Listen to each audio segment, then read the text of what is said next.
አቶ ታዬ ደንደአ በቁጥጥር ስር እንደዋሉ ተሰምቷል።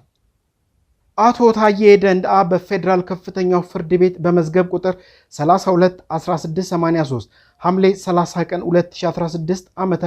በዋለው ችሎት ቀርቦባቸው በነበረው ሁለት ክሶች መካከል ሳያስፈልጋቸው በነፃ የተሰናበቱ መሆኑ ይታወሳል። ይሁን እንጂ በሕገ ወጥ የጦር መሳሪያ መያዝ ወንጀል እንዲከላከሉ ተብለው የመከላከያ ማስረጃዎቻቸውን በዋስ በመሆን እያሰሙ በቀጠሮ ላይ የሚገኙ መሆኑ ይታወቃል። አቃቢ ሕግ ነፃ በተባሉበት ሁለት ክሶች የከፍተኛው ፍርድ ቤት የሰጠውን ውሳኔ በመቃወም ይግባኝ በመጠየቅ በፌዴራል ጠቅላይ ፍርድ ቤት ሁለተኛ ወንጀል ይግባኝ ችሎት ሲከራከሩ ቆይተው ይግባኙ ተቀባይነት አግኝቶ አቶ ታዬ ደንደአ ለአቃቢ ሕግ ይግባኝ አቤቱታ ላይ መልስ እንዲሰጥ ከተደረገ በኋላ ግራ ቀኙን ሲያከራክር የቆየው የፌዴራል ጠቅላይ ፍርድ ቤት ሁለተኛ ወንጀል ይግባኝ ችሎት በዛሬው ዕለት ግንቦት 25 2017 ዓ.ም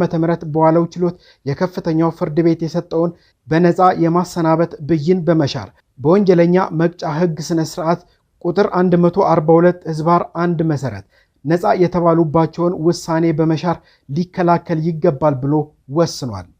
በዚሁ መሰረት ከዚህ በፊት አቶ ታዬ ደንደአ በዋስ የተለቀቀው ሁለቱ ክሶች በከፍተኛው ፍርድ ቤት ነፃ ስለተባለ ስለነበረ አሁን ግን የከፍተኛው ፍርድ ቤት ውሳኔ የተሻረ በመሆኑ የዋስ መብቱ ቀሪ ሆኖ በዛሬው ቀን በቁጥጥር ስር ውለዋል።